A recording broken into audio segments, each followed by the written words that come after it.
Tarawehe nyumbani inaswihi? Naam, inaswihi, lakini ni vizuri kuswali jamaa.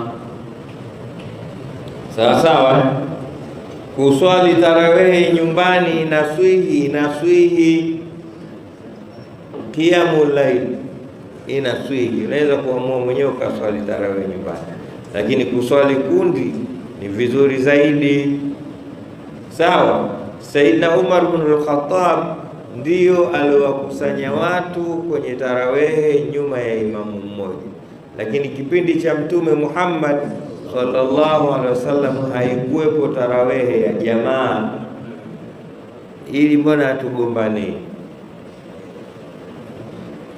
Msalini basi Mtume Muhammad.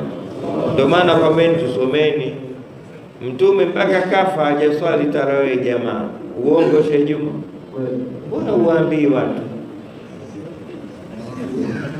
Ushawahi kuambia watu wanagombania rakaa 8 rakaa 20 watakiwa walijue ili kwanza. Nyumbani Mtume kaswali, hapa msikitini kwa akiingia na swali peke yake, kila mmoja swali yake mpaka kafa. Abubakari hivyo hivyo mpaka kafa. Saidina Umar ndio alokuja kuwakusanya watu nyuma ya imamu mmoja na rakaa 20. Mswalie Mtume Muhammad. Ndio hivyo, ukisoma unaona mambo una hukumu kama unavuta sigara vile. Una wasiwasi wala utoki mishipa. Kwa hiyo kuswali tarawehe nyumbani inaswihi. Siku unaulizia kuswihi, inaswihi. Je, nini bora? Kuswali msikitini ni bora zaidi. Sawa sawa.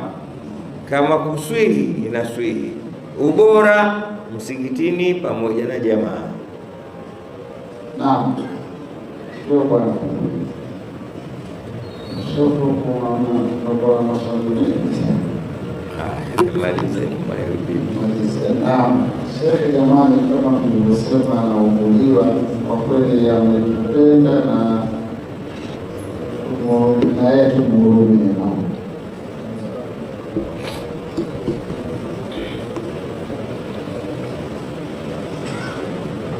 Assalamu alaikum warahmatullahi wabarakatuh. Wa alaikum salaam.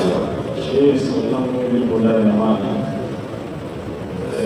Tumepata kusikia katika visa vya maswahaba, na baadhi ya maswahaba walikuwa wakiswali udhu wa salatu isha, wanaswali mpaka kuzuhuru kwa salatu subuh. Sasa nataka kufahamu walikuwa wanatumia njia gani ili waweze kuswali udhu wa salatu isha mpaka salatu subuh.